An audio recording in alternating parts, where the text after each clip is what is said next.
Welcome back. Tonight we explore the fascinating story of the Siege of Jerusalem. This massive battle is one of the most stunning of all antiquity. As always, relax and let yourself drift away. Let's begin.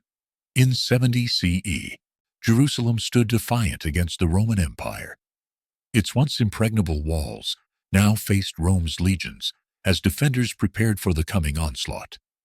Cracks in the ancient stone betrayed the city's vulnerability, a stark reminder of the impending clash. The fate of a people hung in the balance. As the shadow of Rome's armies lengthened over Jerusalem's walls, one question burned in the minds of those who witnessed this pivotal moment. What drove Rome to such fury? The answer lay hidden in a tapestry of long simmering conflicts. As the siege intensified, the true motives behind this cataclysmic event began to emerge. Join us as we uncover the tragic tale of Jerusalem's darkest hour and explore how this moment reshaped Western civilization for millennia to come. Just years before this fateful siege, in the 1st century CE, Jerusalem stood as a testament to Jewish faith and culture, a city steeped in history and religious significance. Under Roman rule, the inhabitants of Jerusalem experienced a period of relative stability and peace. The city's streets bustled with activity, as merchants traded goods from distant lands, pilgrims flocked to the temple to offer sacrifices, and scholars debated the finer points of religious law in the city's numerous synagogues. The Second Temple, reconstructed and expanded under Herod the Great, dominated the cityscape. Its gleaming white limestone walls and golden ornaments served as a constant reminder of Jerusalem's central role in Jewish religious life. The temple complex was not only a place of worship, but also the heart of the city's economic and social activities. But beneath this facade of normalcy, discontent simmered. Roman occupation, while providing stability, came at a significant cost. Burdensome taxation strained resources, while the presence of Roman soldiers with their pagan customs eroded traditional Jewish ways of life. Cultural tensions mounted as Roman influence permeated daily life, from architecture to language, creating a sense of cultural erosion among traditionalists. Roman governors struggled to maintain order in this volatile environment. Some, like Pontius Pilate, became notorious for their heavy-handed approach to quelling unrest, further exacerbating tensions. Religious zealots and political agitators gained increasing influence, with groups like the Zealots advocating for violent resistance against Roman rule. The Sicarii, an extremist offshoot, spread fear through assassination, while apocalyptic preachers prophesied the imminent arrival of God's kingdom. The atmosphere in Jerusalem grew increasingly volatile. Public demonstrations against Roman authority became more frequent and intense. Minor skirmishes between protesters and Roman soldiers erupted with alarming regularity. The air was thick with tension, and many sensed that a breaking point was fast approaching. Signs of impending conflict became more apparent as the decade wore on. Roman military presence in and around Jerusalem was bolstered with additional cohorts stationed in strategic locations. The fortress Antonia, overlooking the temple complex, was reinforced, its walls heightened, and its garrison expanded. Within the Jewish community, weapons were stockpiled in secret caches throughout the city, and young men trained in warfare under the guise of religious study. The spark that ignited this powder keg came in 66 CE, when the Roman procurator Gessius Florus seized silver from the temple treasury. This blatant sacrilege, coupled with the brutal suppression of the ensuing protests, proved to be the final straw. The resentment and anger that had been building for decades finally exploded. The First Jewish-Roman War erupted with a fury that shocked even those who had long anticipated conflict. What began as a local revolt in Jerusalem quickly spread throughout Judea, as Jewish rebels overwhelmed Roman garrisons and established control over large swathes of territory. The initial success of the rebellion sent shockwaves through the Roman Empire, setting the stage for a confrontation that would forever alter the course of Jewish history. The magnitude of these Jewish victories demanded an imperial response. Emperor Nero, recognizing the urgent need to reassert Roman authority, turned to Vespasian in 67 CE, a battle-hardened general with a long record of military service in Britain and Africa, to suppress the revolt in Judea. Vespasian's appointment marked the beginning of a methodical and brutal campaign that would reshape the landscape of the region and set the stage for a climactic confrontation at the walls of Jerusalem. Vespasian's campaign began in April 67 CU with a strategic focus on subduing Galilee, the northern region of Judea.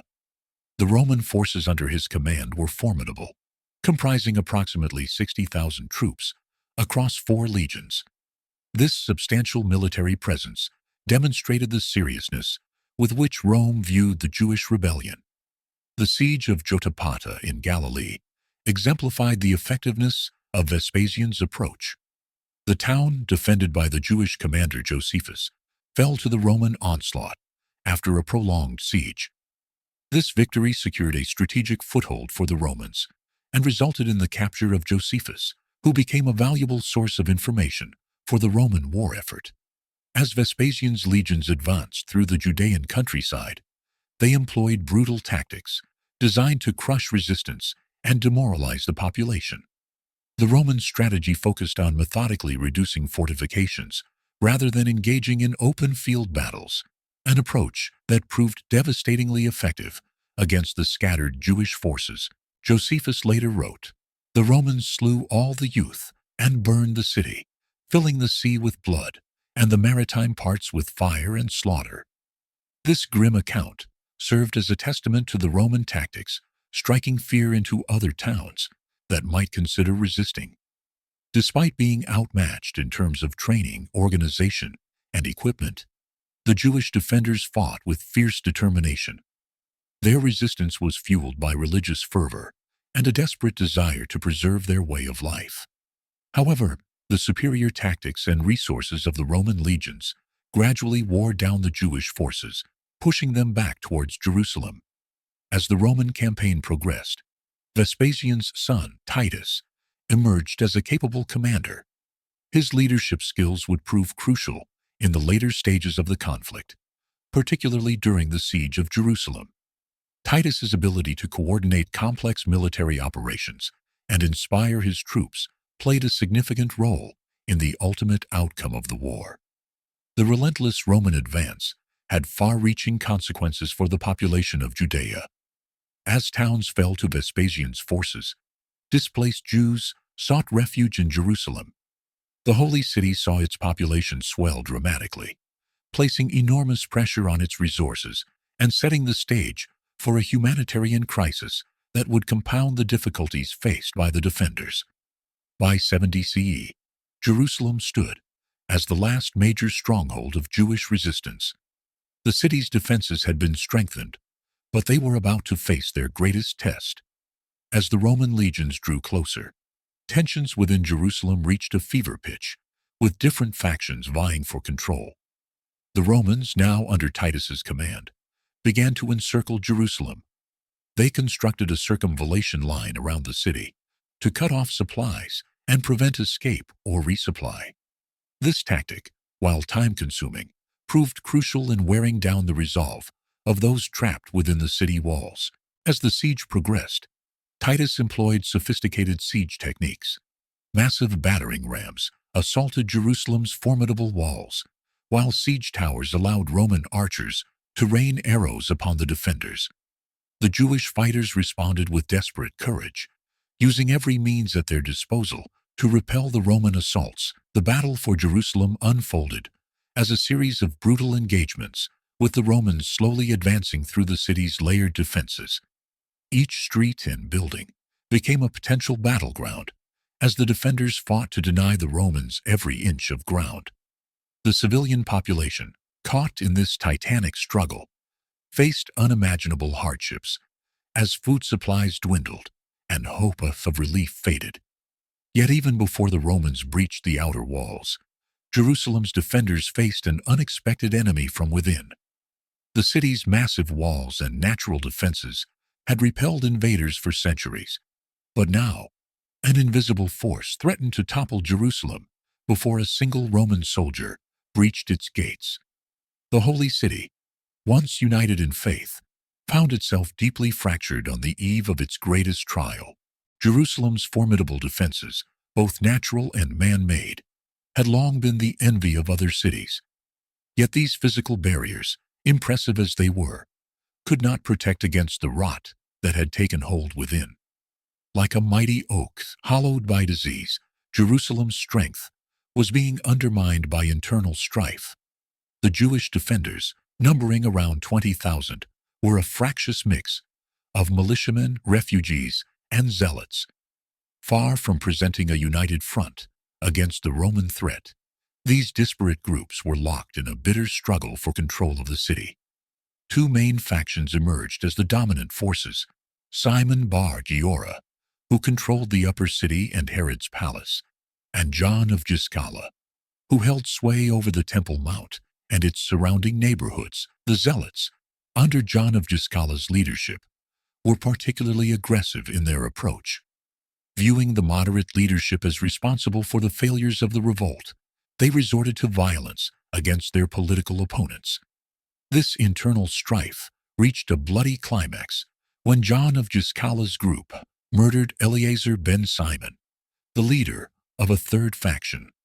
As the factions battled for supremacy, the civilian population found itself caught in a deadly crossfire. Moderate voices, once a source of reason and stability, were silenced or forced to flee.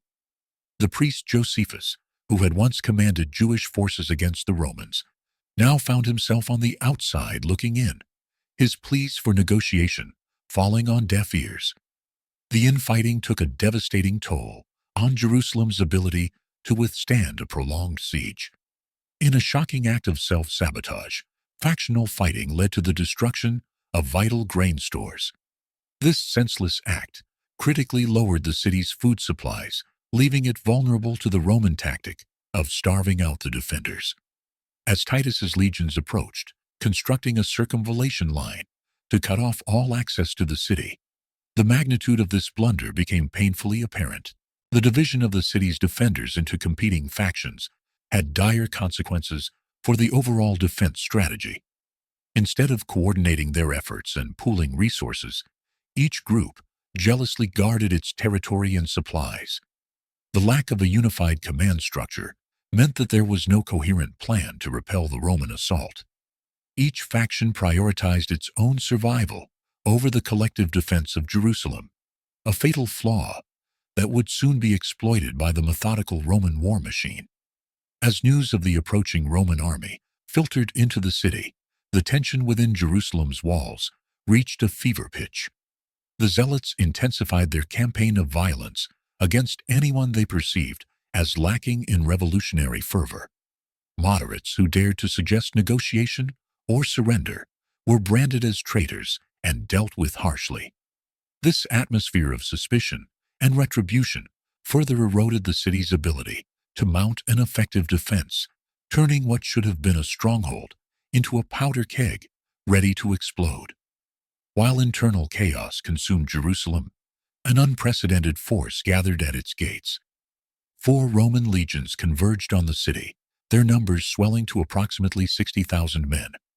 This massive army, including the battle-hardened Legio V Macedonica, Legio X Fretensis, Legio XIII Fulminata, and Legio XV Apollinaris, redefined siege warfare.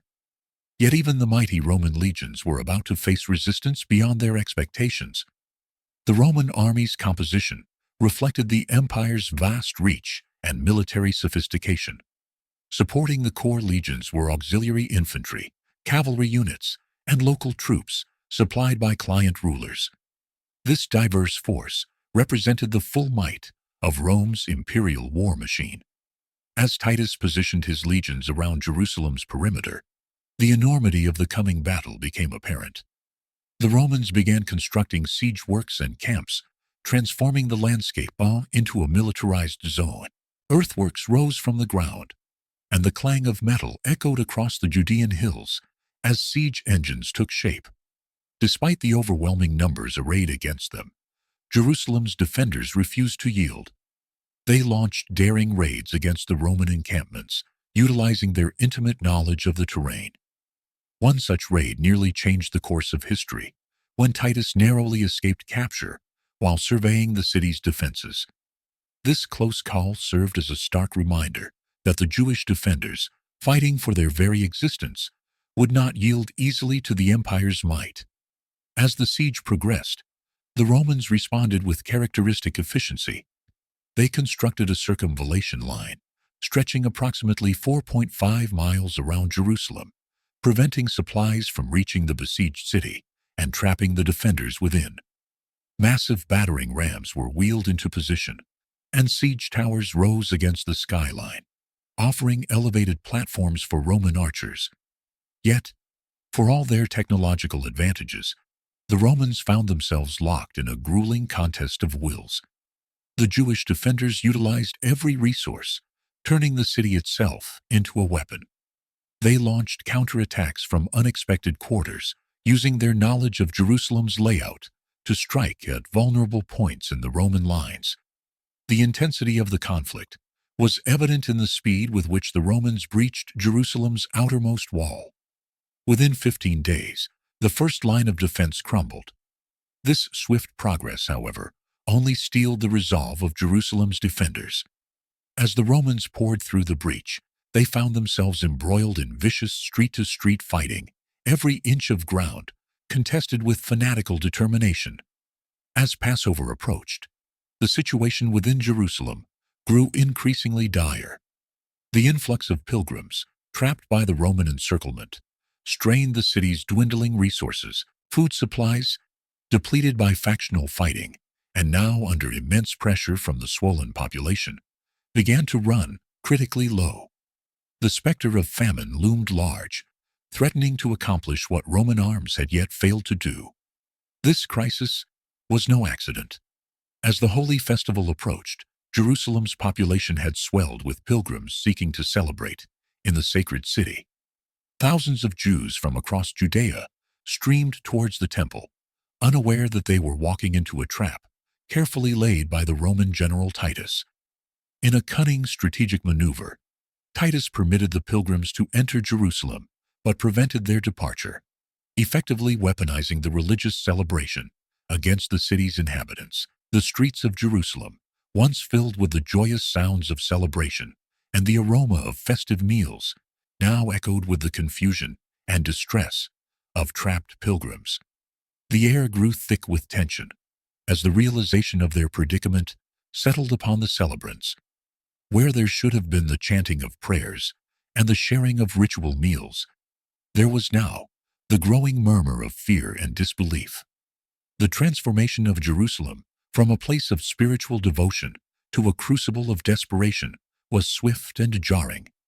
The Temple Mount, typically a site of reverence and awe, became a makeshift refuge for those who found themselves unexpectedly imprisoned within the city walls. The courtyards, once filled with the devout performing sacred rites, now overflowed with bewildered pilgrims seeking shelter and answers. As days passed, the atmosphere within Jerusalem grew increasingly desperate. The pilgrim's journey, which began as a hopeful ascent to the holy city, now felt like a descent into a nightmarish trap. One could almost see the light of faith dimming in the eyes of the trapped worshippers as they grappled with their new reality. The Roman strategy proved devastatingly effective. What was intended to be a time of religious observance and spiritual renewal had been transformed into a nightmare of deprivation and suffering. The very traditions that had drawn people to Jerusalem now served to entrap them, as the city's resources buckled under the weight of its swollen population. The influx of pilgrims had a profound and complex impact on Jerusalem's defense. Some of the more able-bodied visitors, driven by religious zeal or a sense of duty, joined the ranks of the defenders.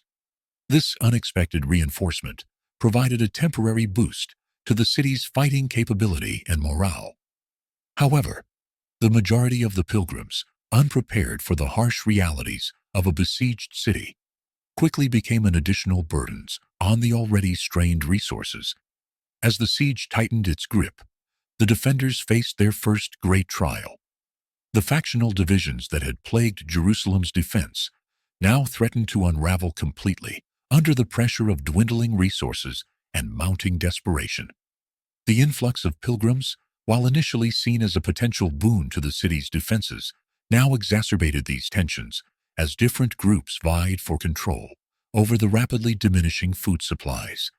For the Romans, the knowledge that their strategy was working as intended bolstered their resolve. They could see the increasing desperation of those trapped within the city and knew that time was on their side. The longer the siege continued, the weaker Jerusalem's defenses would become, not just from lack of supplies, but from the internal strife that was sure to follow as conditions worsened. Before them stood their first major obstacle, the third wall, a formidable barrier between the Roman forces and the heart of Jerusalem. This marvel of first-century engineering, with its massive stone blocks and strategic towers, symbolized the city's resilience and determination to resist the invaders. Titus, recognizing the wall's critical importance, marshaled the full might of his army against it. The Roman force, comprising 4 legions and auxiliary units, deployed an array of siege equipment against the wall. Battering rams pounded relentlessly against weak points, while towering siege engines allowed Roman archers and soldiers to engage the defenders at close range. In response, the Jewish defenders demonstrated remarkable resilience and ingenuity, launching daring sorties to disrupt the Roman siege works. The defenders' efforts to protect their fortifications often resulted in fierce hand-to-hand combat as they attempted to set fire to siege engines and eliminate Roman soldiers.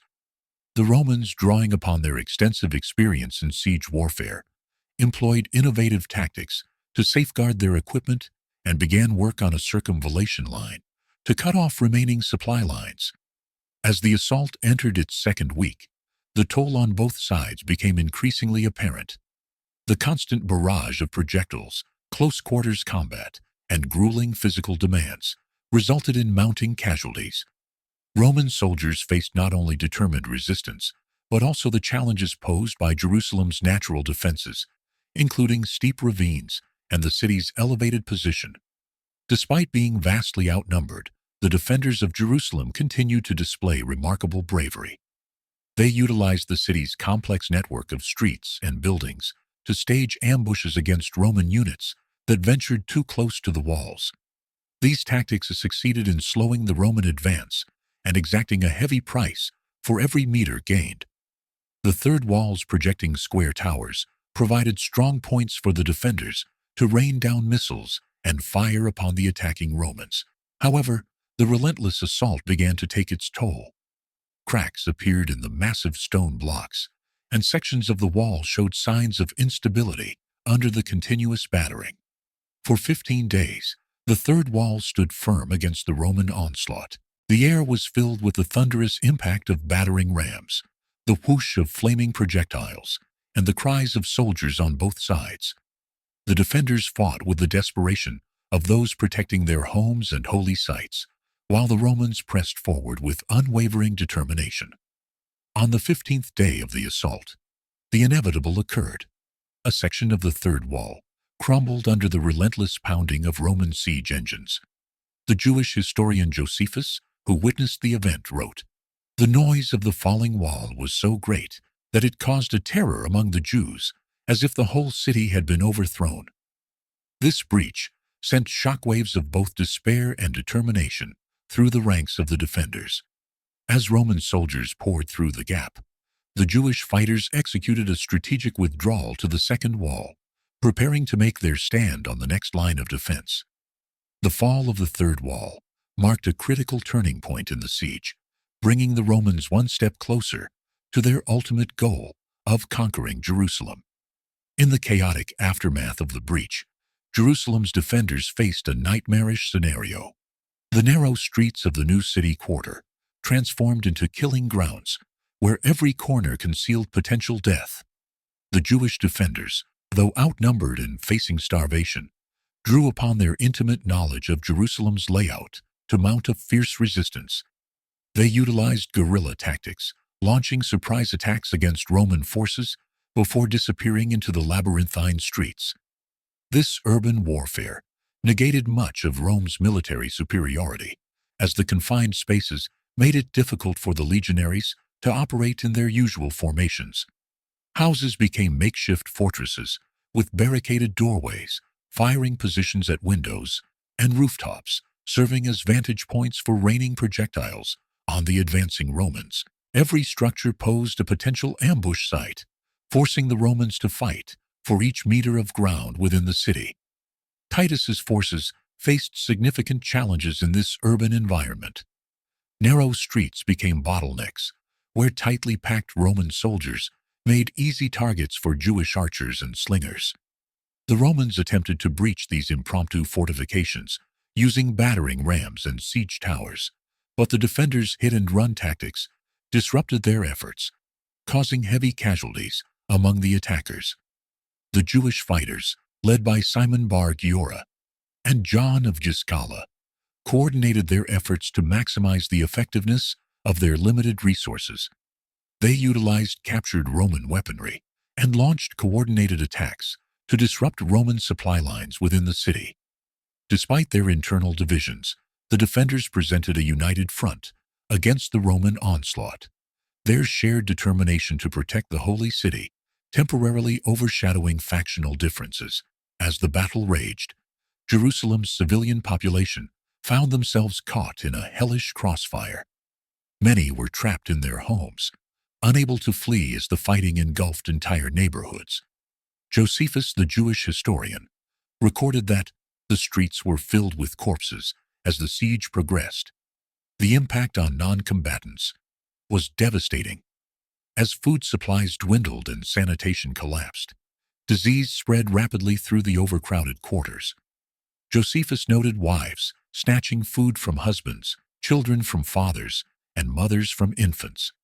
The desperation reached unimaginable depths, with reports of starvation-induced cannibalism emerging. Despite the chaos and suffering, the defenders of Jerusalem continued to resist with remarkable tenacity.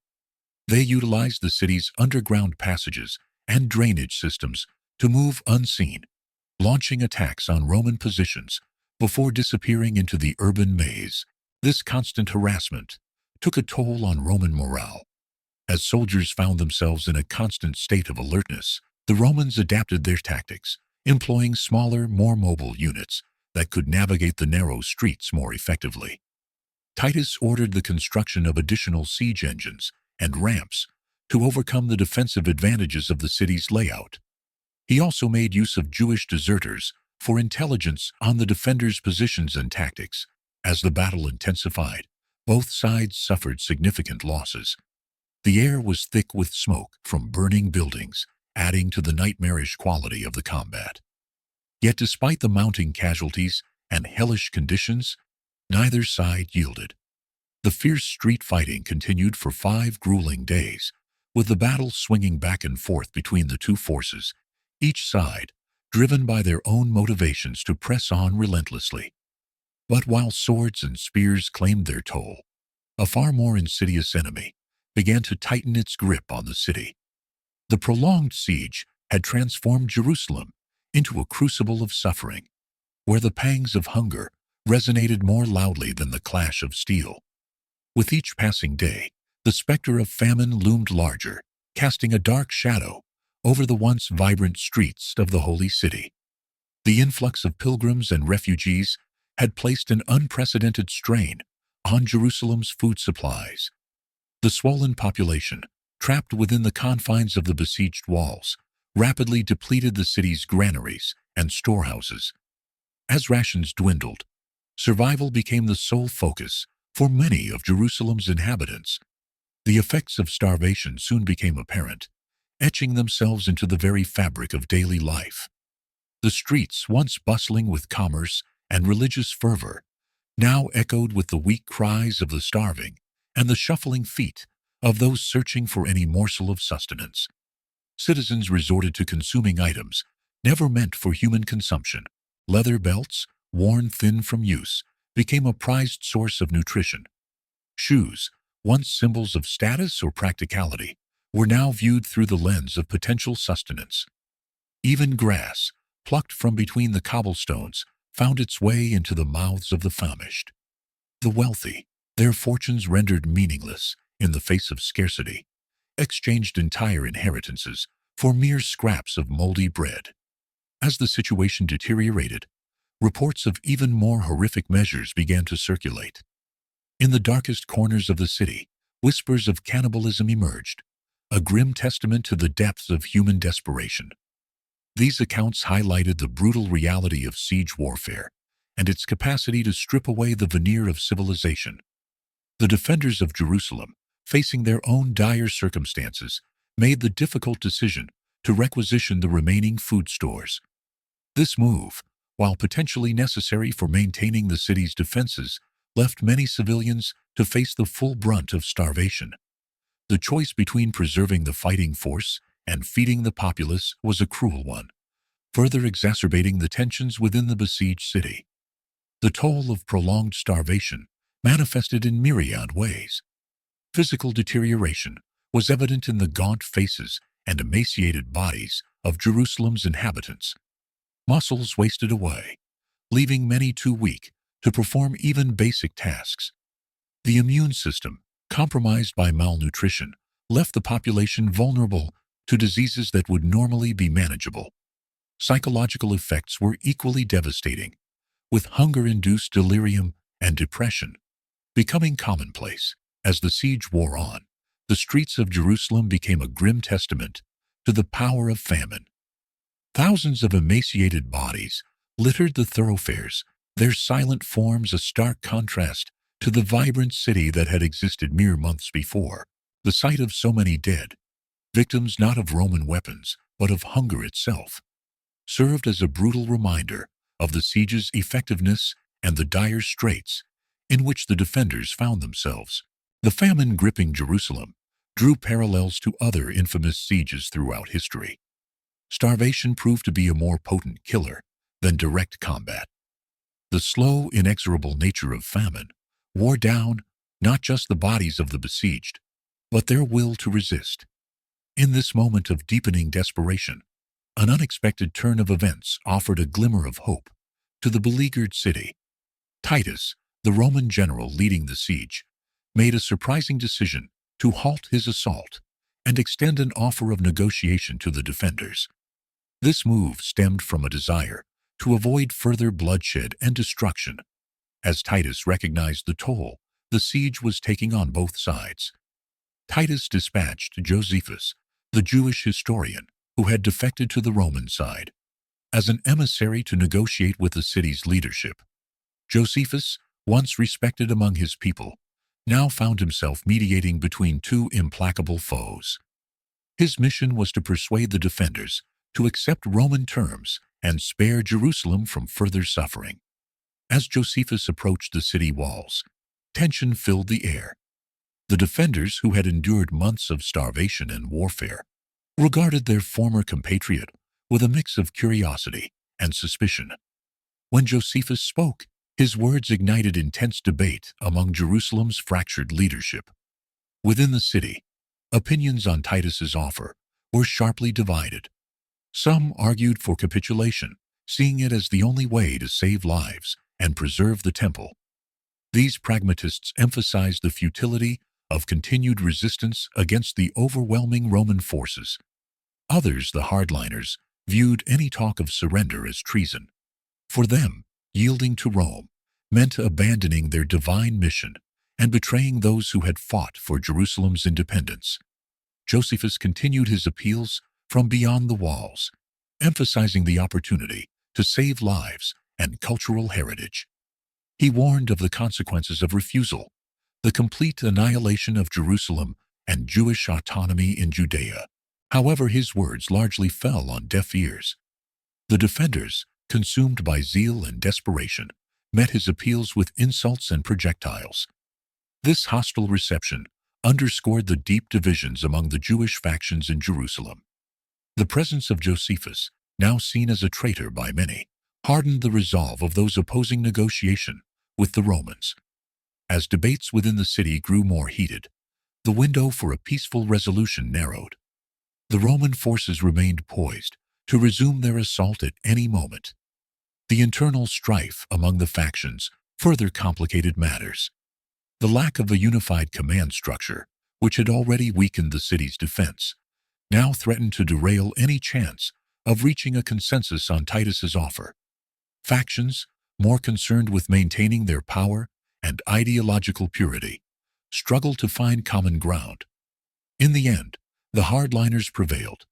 Jerusalem's leaders, driven by religious fervor, mistrust of Roman intentions, and fear of being branded collaborators, rejected Titus's offer.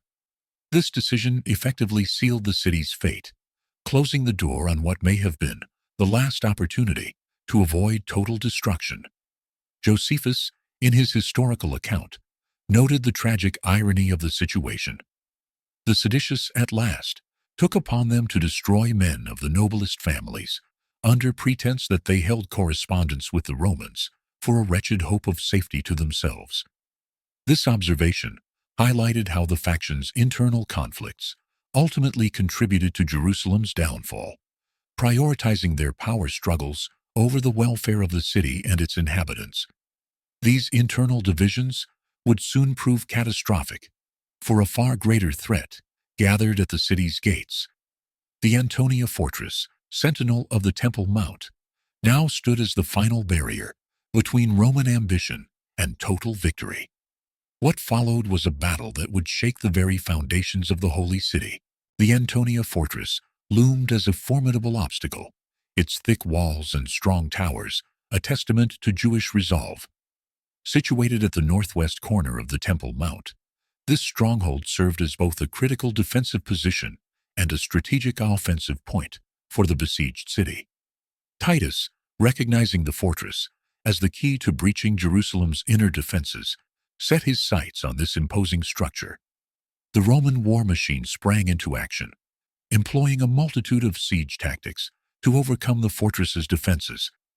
Massive battering rams pounded relentlessly against the thick walls, while siege towers provided cover for Roman troops attempting to scale the fortifications. From their elevated position, Jewish defenders rained down missiles upon the Roman attackers, launching devastating sorties against the siege works. Undeterred by initial setbacks, the Romans began constructing enormous earthen ramps. These massive structures, built under constant fire from above, allowed Roman forces to bring their siege engines within striking distance of the fortress walls. The landscape around the Antonia fortress transformed into a buzzing hive of activity as thousands of Roman soldiers labored to create these artificial hills of earth and timber. The protracted struggle exacted a heavy toll on both sides.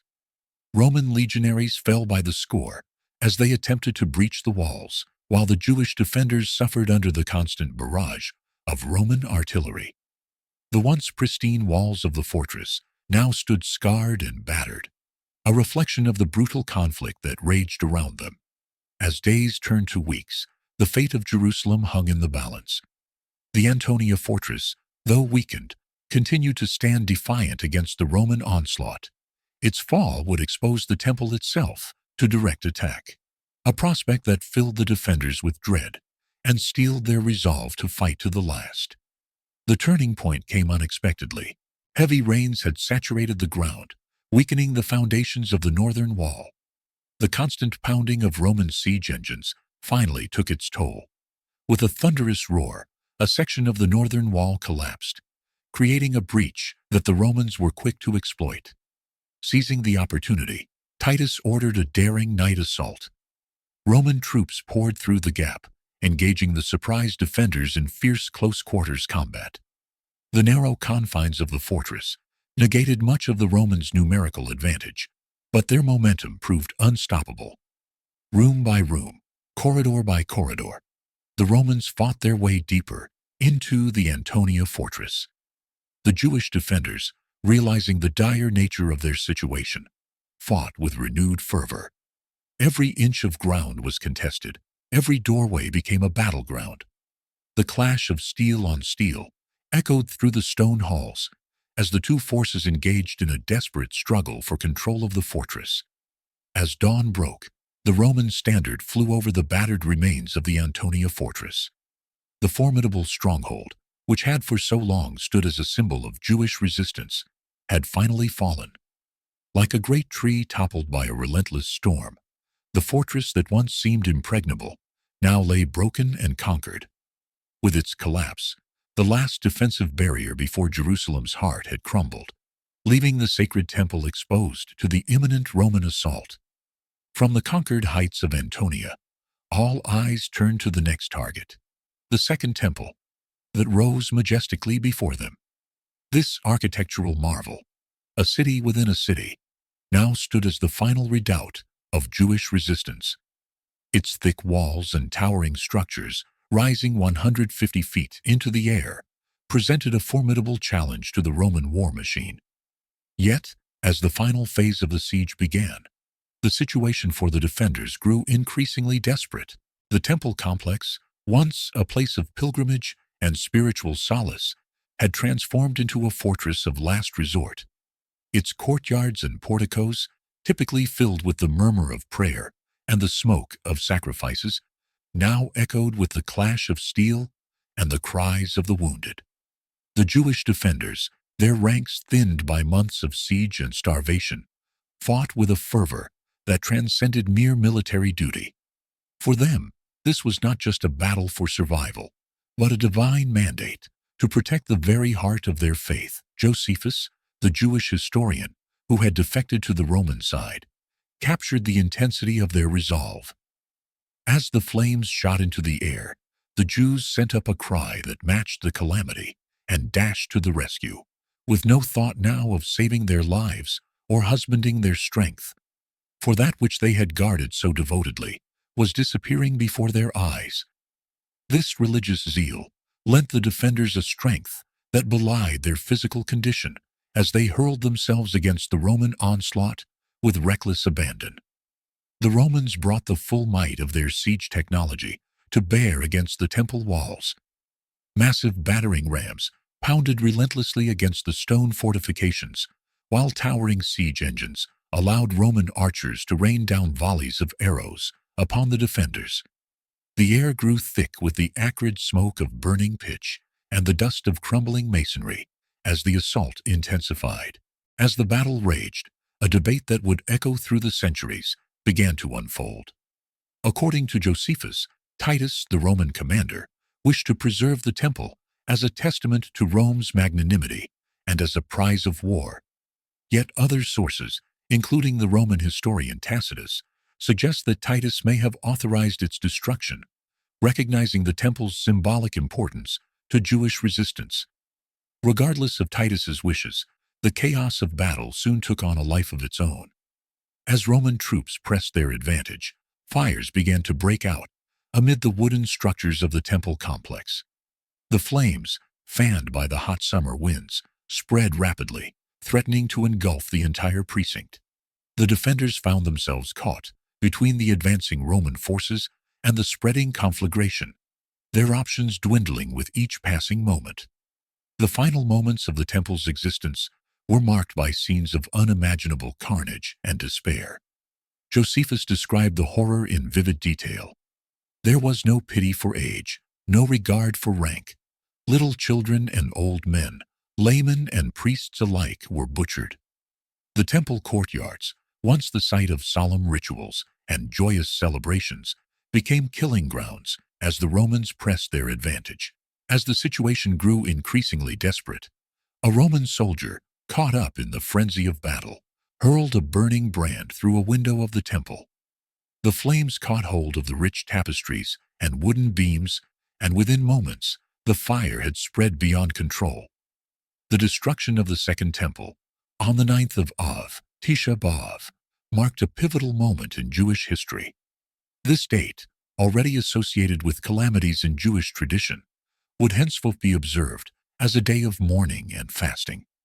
The loss of the temple not only represented a military defeat, but also necessitated a fundamental shift in Jewish religious practice, as the center of worship and sacrifice was suddenly and violently removed. When the temple caught fire on August 30th, the tragedy foretold became reality. As flames consumed the sacred structure, the scene transformed into a harrowing inferno that would forever alter the course of Jewish history.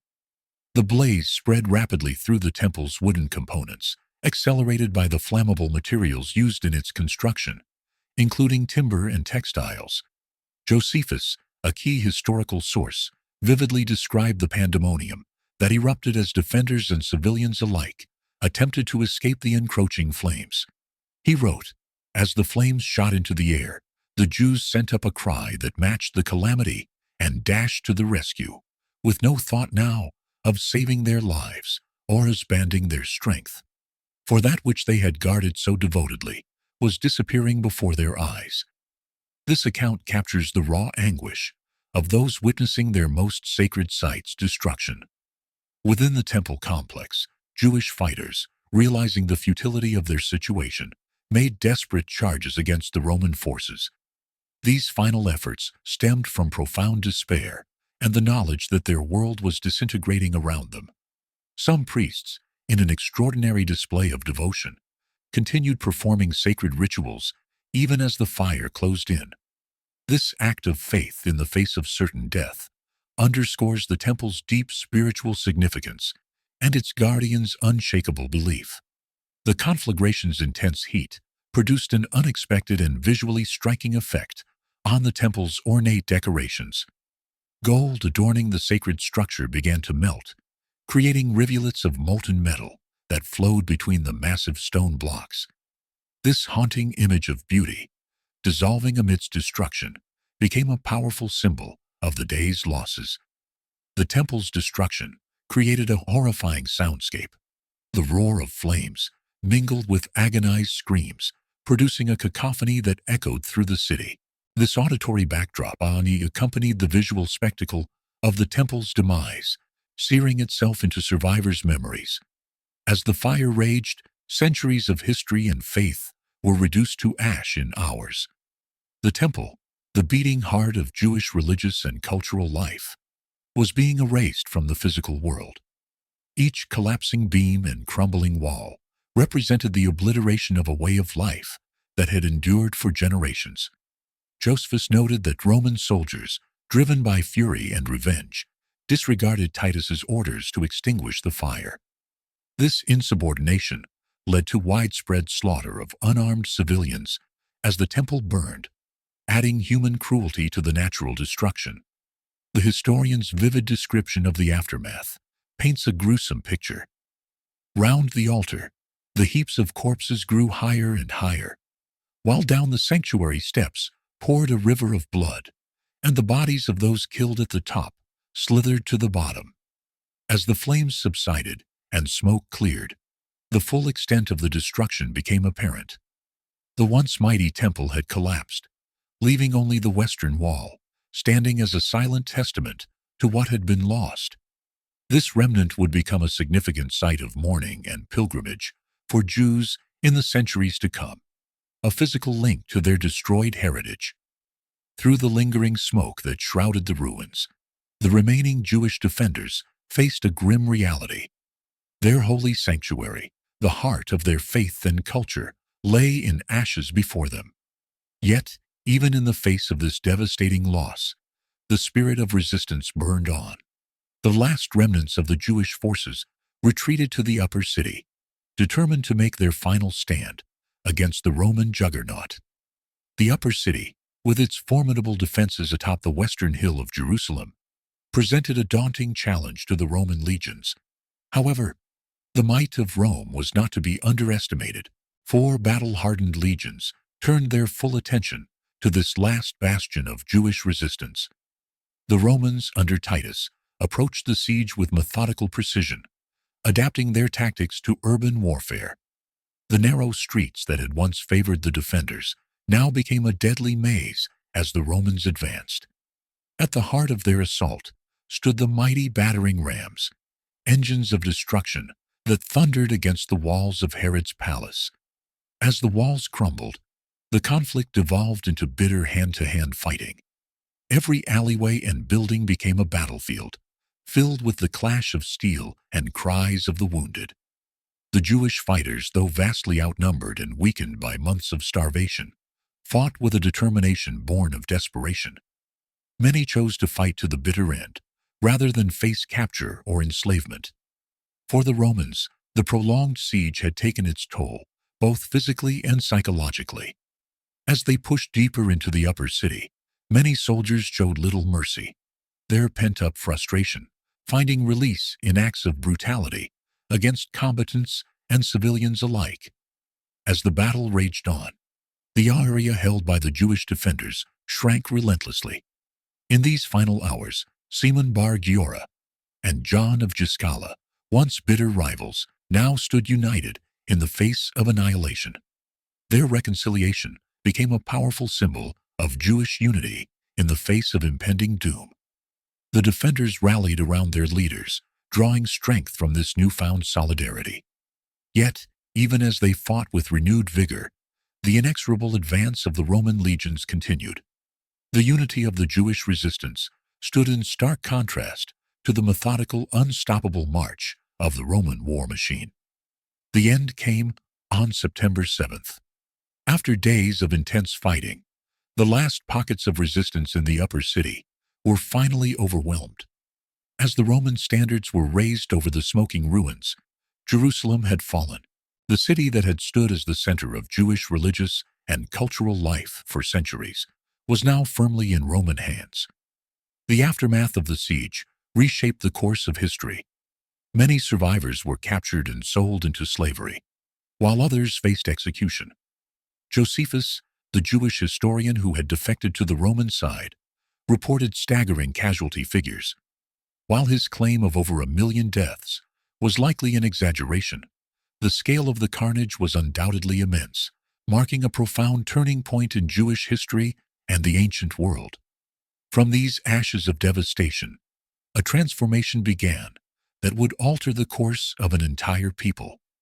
As the dust settled on the ruins of the Holy City, a new chapter in Jewish history unfolded, characterized by diaspora, adaptation, and the birth of a reimagined faith.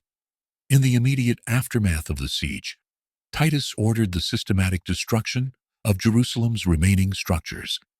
The once proud city, with its grand buildings and sacred spaces, was reduced to rubble. This act of demolition served as a punitive measure and a stark message against future rebellion. The survivors faced a future fraught with uncertainty and peril. Many were forcibly dispersed across the Roman Empire, with Josephus reporting that 97,000 Jews were enslaved. This mass enslavement represented a profound spiritual and cultural upheaval for a people whose identity was intrinsically linked to their ancestral land. The fate of these captives varied, but many young men were sent to Egyptian mines or forced to fight as gladiators in Roman arenas. In Rome, the victory over Jerusalem was celebrated with a grand triumph in 71 CE. This spectacle, unique in Roman history, was dedicated to the subjugation of an existing province's population rather than the conquest of new territory. The procession featured captured Jewish leaders and treasures looted from the temple, including the sacred menorah, its golden branches glinting in the sunlight as it was carried far from its home. The aftermath of the siege saw a significant shift in Jerusalem's landscape. A Roman military garrison was established, its presence discouraging many Jews from returning. The city that had once been the heart of Jewish religious and cultural life now pulsed to a different rhythm, its streets echoing with the tramp of Roman boots. As Jerusalem lay under Roman control, the Jewish diaspora expanded dramatically. Refugees fled to other lands, carrying with them the memories of their lost home and the traditions of their faith. These dispersed communities played a crucial role in preserving and adapting Jewish culture in the centuries to come. Perhaps the most profound consequence of Jerusalem's fall was the forced transformation of Jewish religious practice. The loss of the temple, the central pillar of Jewish worship, necessitated a radical reimagining of how Jews connected with their God. From this crisis emerged Rabbinic Judaism, a form of the faith that would become mainstream in the centuries that followed. Rooted in Pharisaic traditions, this new expression of Judaism placed greater emphasis on the study of Torah and the observance of religious law in daily life. The synagogue, once secondary to the temple, now took center stage as the focal point of Jewish communal life. The consequences of Jerusalem's fall reverberated far beyond the city's ruined walls. Throughout the empire, the event was seen as a decisive victory, a demonstration of Rome's unassailable power. Yet, paradoxically, this very triumph contained within it the seeds of Judaism's enduring survival. Forced to adapt to a world without their central shrine, the Jewish people developed new forms of worships and community that would prove remarkably resilient in the face of future challenges. This cataclysmic moment set in motion a profound transformation that would reshape the religious landscape for millennia to come. From the ashes of the temple, two diverging paths emerged, each forging a new identity in the wake of catastrophe. The destruction of the sacred center of Jewish worship catalyzed a remarkable reinvention of faith, giving rise to Rabbinic Judaism, and indirectly contributing to the ascendance of Christianity as a distinct religion. In the aftermath of the siege, the Jewish people faced an existential crisis. The temple, the beating heart of their religious and cultural life, lay in ruins. Yet from this devastation, a new form of Judaism began to take shape. Yohanan ben Zakkai, a sage who escaped the besieged city, established a center of Jewish learning in Yavne, laying the foundation for Rabbinic Judaism. This act of foresight would sustain Jewish identity and practice for generations to come. The shift from temple-centered worship to a focus on Torah study and synagogue gatherings represented a radical reimagining of Jewish religious life. Judaism became portable, allowing the Jewish people to maintain their faith and traditions even in diaspora. This adaptability would prove crucial in the face of future challenges and dispersions. While some Jewish sects faded into obscurity following the temple's destruction, the followers of Jesus of Nazareth found new meaning in the catastrophe. For early Christians, the fall of Jerusalem was interpreted as a fulfillment of Jesus' prophecies, reinforcing their belief in his messianic status. This interpretation accelerated the separation of Christianity from its Jewish roots as the nascent religion developed its own distinct theology and practices. The Roman Empire's relationship with its Jewish population underwent a seismic shift in the wake of the siege. The establishment of a military camp on the ruins of Jerusalem discouraged Jewish resettlement, altering the demographic landscape of the region. These geopolitical changes, intertwined with the religious transformations, shaped the course of history for centuries to come. The memory of Jerusalem's fall became a cornerstone of Jewish identity and theology, emphasizing themes of loss and hope for future restoration. This narrative of national tragedy and resilience continued to influence Jewish thought and practice throughout history, serving as a touchstone for communal memory and aspiration. The Roman triumph, held in 71 CE to celebrate the victory over the Jews, served as a stark reminder of the power dynamics at play. The spectacle included the display of treasures looted from the temple, including the sacred menorah. This triumphal procession was commemorated in the construction of the Arch of Titus in Rome, a monument that stands to this day as a testament to the enduring impact of Jerusalem's fall on the cultural memory of both conquerors and conquered. The siege's legacy has been preserved and reinterpreted through various forms of art and literature over the centuries. From ancient historical accounts to modern artistic representations, these events have been depicted and analyzed, reflecting their ongoing significance in cultural and religious narratives. The fall of Jerusalem stands as a pivotal moment in the history of religion, marking both an end and a beginning. The destruction of the temple, while devastating, sparked a remarkable period of religious innovation and adaptation. The emergence of Rabbinic Judaism and the acceleration of Christianity's development as a separate faith tradition demonstrate the profound impact of this historical event on the spiritual landscape of the Western world. Beyond its religious significance, this watershed moment serves as a stark reminder of the devastating potential of human conflict. As the siege unfolded, deep-seated grievances against Roman rule intertwined with internal divisions among the Jewish population, creating a powder keg of tension and violence. The event stands as a timeless microcosm of human nature in conflict, offering profound insights that resonate across centuries. The siege reveals the destructive power of internal strife. While the Roman forces posed an existential threat, the city's inhabitants found themselves embroiled in factional warfare. Josephus, the Jewish historian who chronicled these events, noted that the masses were eager to destroy the powerful, highlighting how class warfare weakened the Jewish resistance.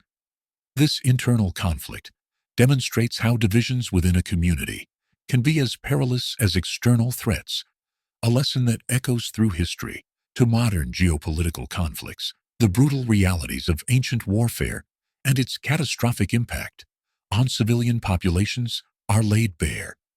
As Roman legions tightened their grip, conditions within Jerusalem's walls deteriorated rapidly. Josephus described a scene of slaughter and flight, where peaceful citizens found themselves caught in the crossfire. The desperation reached horrific heights, with reports of cannibalism among the starving inhabitants.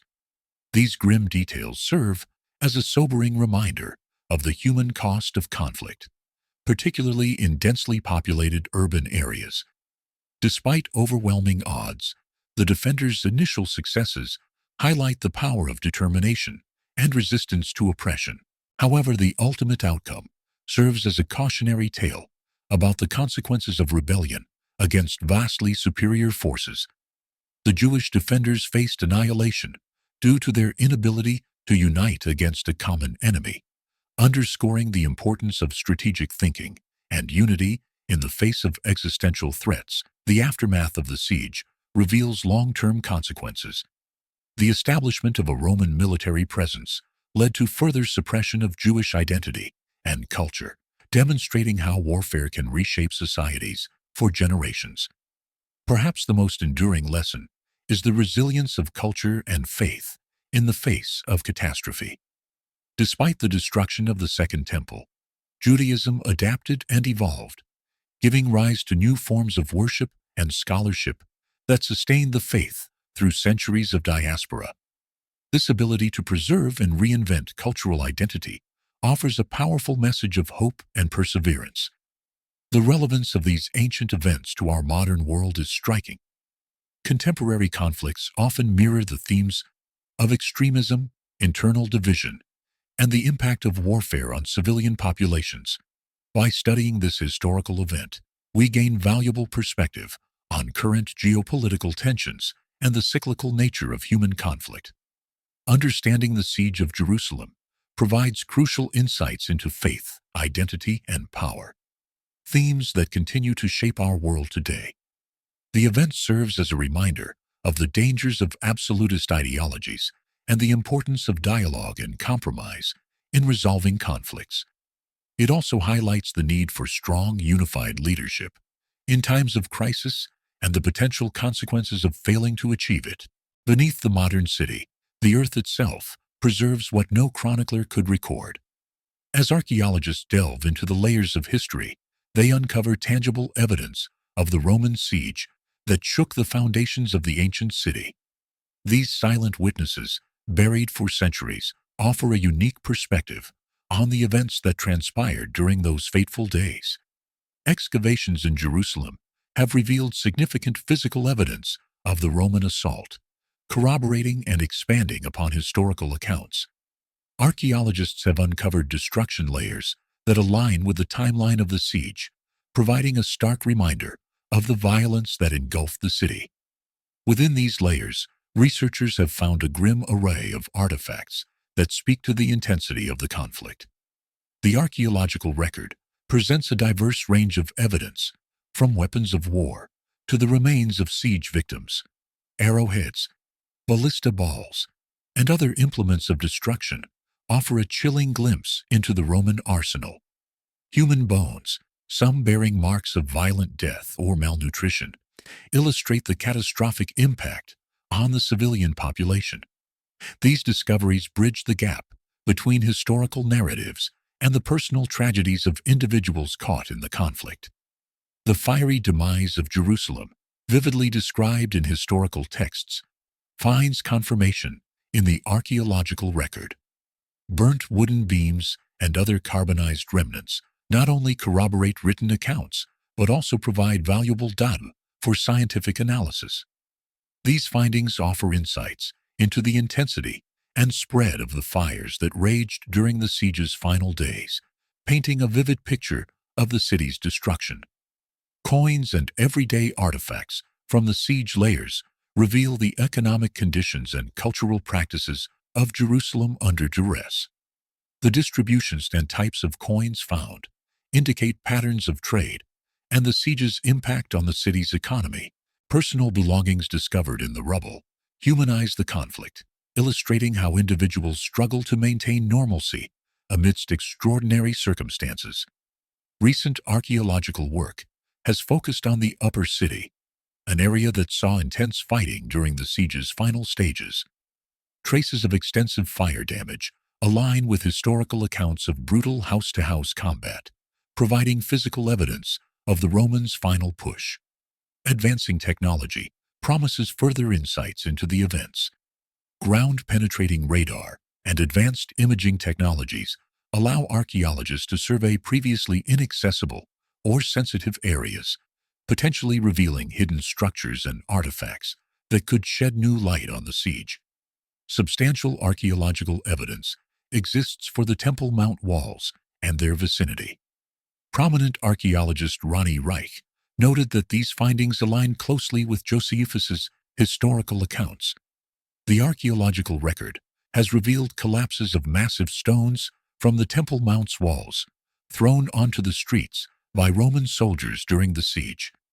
These physical remnants provide a tangible connection to the dramatic events described in historical texts, bringing the past vividly to life and deepening our understanding of this pivotal moment in history. While these fallen stones tell their silent story through the ages, artists across time have given voice to the siege's drama in their own way. From medieval illuminations to blockbuster video games, the fall of Jerusalem has been reimagined countless times, each interpretation offering a unique lens on this pivotal moment in history. The Siege of Jerusalem has long captivated the imaginations of artists and storytellers, inspiring a rich tapestry of cultural works that span continents and centuries. In the realm of visual art, the event has been immortalized in numerous paintings that capture the raw emotion and devastating impact of the Roman assault. Notable works from the 17th to 19th centuries, such as Nicolas Poussin's The Destruction of the Temple at Jerusalem, 1637, Wilhelm von Kaulbach's The Destruction of Jerusalem by Titus, 1846, and Francesco Hayez's The Destruction of the Temple of Jerusalem, 1867, reflect evolving artistic movements and cultural perspectives on this historical event. As artistic interpretations evolved, so too did the mediums through which the siege was portrayed. Literature allowed for more nuanced explorations of the event's complexity. The Middle English poem Siege of Jerusalem, composed between 1370 and 1390, stands as a testament to the enduring cultural memory of the siege in medieval times. Blending historical accounts with contemporary sensibilities, the modern era has seen a continued evolution in the portrayal of the siege, reflecting changing cultural perspectives and technological advancements. The animated historical drama film Legend of Destruction, 2021, represents a contemporary approach to presenting the events of 70 CE, utilizing animation to recreate the scale and intensity of the siege in ways that would be prohibitively expensive or logistically impossible with live-action filming. The interactive nature of video games has opened up yet another avenue for exploring the siege of Jerusalem. Game developers have recognized the dramatic potential of this historical event, creating experiences that allow players to engage with the conflict in a hands-on manner, often striving for historical accuracy in their depictions of weaponry, architecture, and battle tactics. While these artistic and interactive interpretations bring the siege to life for modern audiences, physical reminders of the event still stand. The Arch of Titus in Rome, erected to commemorate the Roman victory, serves as a lasting monument to the siege's impact on both Jewish and Roman narratives. The arch's famous relief, depicting the spoils taken from the temple, including the sacred menorah, provides a tangible link to the events. The persistent fascination with the siege of Jerusalem across various media and time periods speaks to its enduring significance in our collective cultural consciousness. Each new interpretation adds another layer to our understanding of this pivotal moment in history.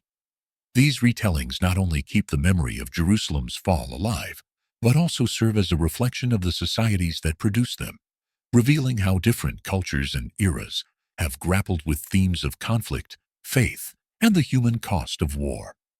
As popular culture continues to shape our memory of historical events, the Siege of Jerusalem remains a powerful testament to the enduring impact of the past on our present understanding of human conflict and resilience. The fall of Jerusalem marked a watershed moment in history, its repercussions echoing through the centuries.